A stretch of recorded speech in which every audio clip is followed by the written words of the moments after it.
Hello everybody and welcome back to Red Devils TV. Now it's your Manchester United versus Southampton match reaction, and all we can say is poor officiating. That's all I've got to say. VAR, there's actually nothing wrong with VAR. It's the absolute idiots that are actually in charge of VAR. It's the idiots that are the VAR referees and making these stupid decisions. Because if VAR, right, there's nothing wrong with it, okay? It's the idiots using it. And for me, Casemiro's red card today was not a red card. And this is now the second time this season, in Casemiro's first season playing for Manchester United, he's now got 2 red cards from the same referee. And I think he's got an agenda against him. I think it's an absolute, I think United should appeal it. Because we didn't appeal against the collar situation against Crystal Palace, and then what's happened since then? People like Ben White for Arsenal have grabbed people's collar. You've got Erling Haaland grabbing Dan Burns' collar during the Newcastle game. There's been more than one occasion. You've got Ayew in the same game that Casemiro got sent off, literally punched Fred in the face. The officiating is terrible at the moment, and it needs to change. And like I've said, there's nothing wrong with VAR, but it's the idiots that are using it. I mean, look at the Arsenal game a few weeks ago, or last week, or whenever it was. Arsenal's goal got disallowed because they actually forgot to draw the lines on the offside situation, and it just went off with the linesman, which is just ridiculous. Like, the Premier League is the best league in the world, and it needs to have the best officials that know exactly what the rules are. And furthermore, just to back up the case with Casemiro, I watched the Chelsea versus Leicester game yesterday, right? There were 3 separate occasions where they were worse tackles than what Casemiro did today, and only one of them got a yellow card in the Chelsea game, and I think it was Pereira for Leicester who got the yellow card. It's an absolute joke, and especially when you're replaying the video in slow motion, it's going to make it look worse, because yes, there's like, oh, we need to get every fine little detail, but the player doesn't see it in slow motion. What they see it is in normal speed, and they go through it. Yes, it looks worse in slow motion, but it needs to stop. You need to realise that why that player went in for that tackle at that specific time. It's a joke, and it's cost United 2 points today. And you know what? I want to talk about another situation with VAR today as well, or the idiot in referee. Like, I'm not being funny. Bella Kotchap, his handball was a blatant handball. It was Rashford cut inside, makes a cross, and Bella Kotchap is on all fours like an absolute donkey, and it hits his arm. And you're telling me his hand's in a natural position because he's fallen over? Bullshit to that, in my opinion. It's an absolute farce. It's absolutely ridiculous. And if that was in any other team in the Premier League, they'd be calling that for a handball. And I'm not going to say that, oh, just because we're Manchester United, we don't get the decisions. Because I think today that would have happened to anyone. And the fans who that team would have happened to would be screaming for a penalty just like I am. And all the other Manchester United fans are. It was inconsistent today as well. And like I was saying, with the Chelsea situation, with them brutal tackles and fouls that happened yesterday, that should have been red cards if Casemiro's is a red card today. You can't change it 24 hours after that decision. Like, it's a game week. So what you need to do is, the referee as well got the decision right. I felt like that Casemiro's challenge today was reckless.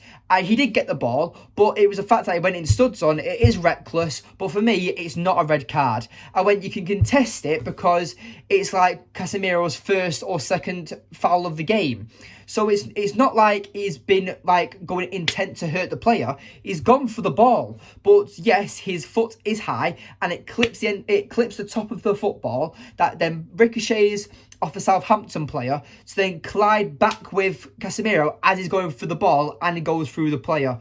So Anthony Taylor gets it right by giving him a yellow card. That's controversial. I think it is a yellow card, but some people say it's not a yellow card.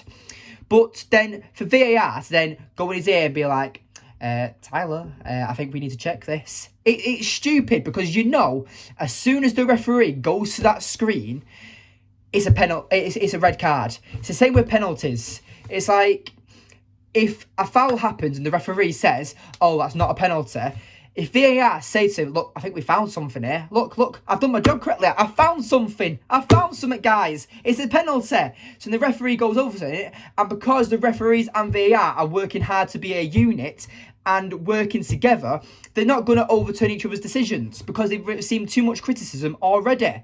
But that's just my opinion. But anyway, just let's get on to the game.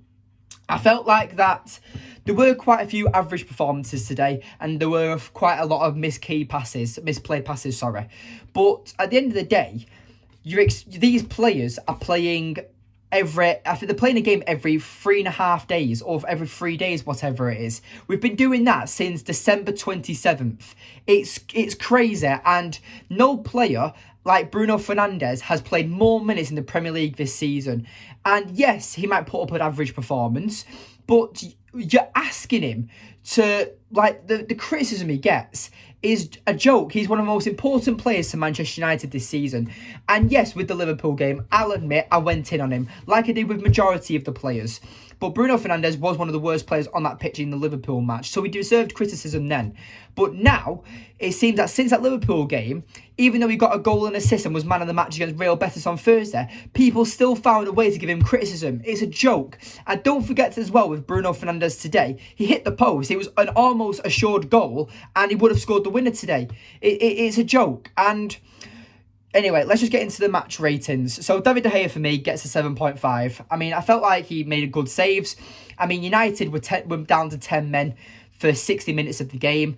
And it's a joke. It's an absolute joke, because the fact that we got a clean sheet today and it was 0-0, defensively we were brilliant, I think, especially in the central defence. We were absolutely brilliant. To be a man down for 60 minutes for majority of the game, despite it being Southampton or not, it's still a massive ask for the players to do that. And anyway, yeah, for me, David De Gea made a few good saves, and he was beaten one-on-one at one point, and he made a brilliant save. So yes, David De Gea is a weird one, because he's a massive agenda player in our fan base. Some fans love him, some fans hate him.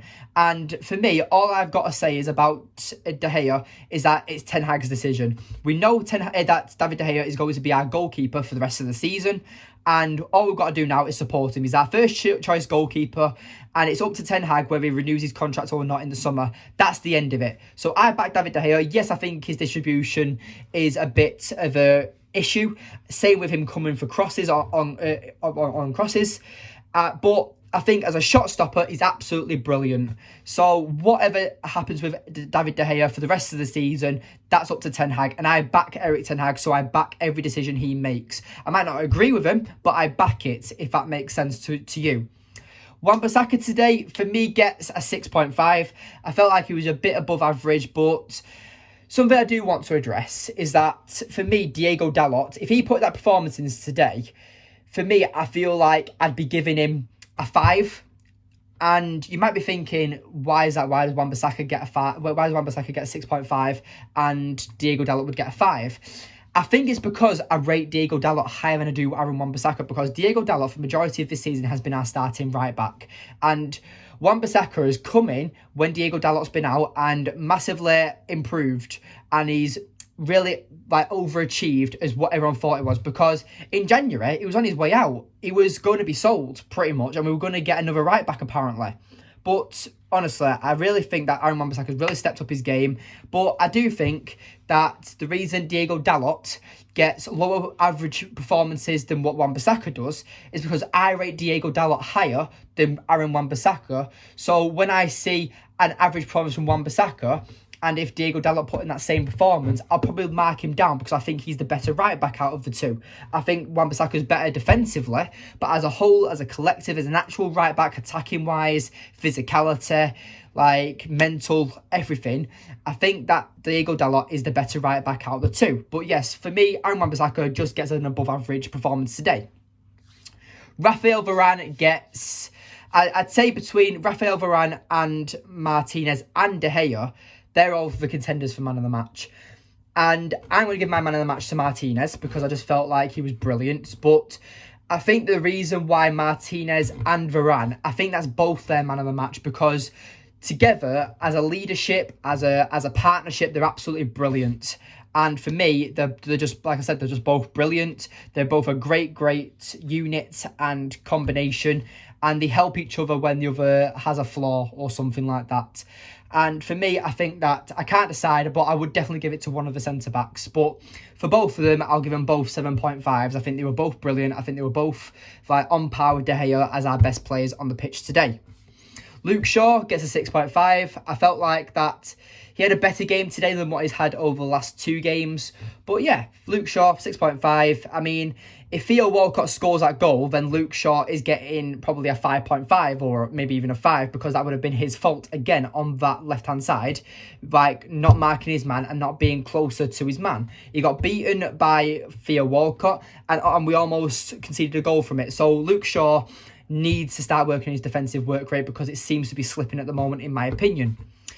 Casemiro, I think you've got to give him, you can't give him anything higher than a 5. I mean, he's played 30 minutes and he gets a red card. There's nothing else you can say about that. Whether you think it's a red card or not, it's still a red card at the end of the day.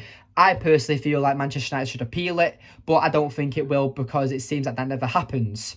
Bruno Fernandes plays a bit more deeper today. He plays in that box-to-box midfielder role. He played well, and like I've already explained my opinion on Bruno, I think he was good, and I think that the expectations that our fan base have of him is just, like, what do they want him to do? Actually bleed for the club? Like, it's crazy. Jadon Sancho. For Jadon Sancho today, it felt like a game where it was nailed on for him. You're playing bottom of the league, you're playing through the middle, you seem to be doing okay.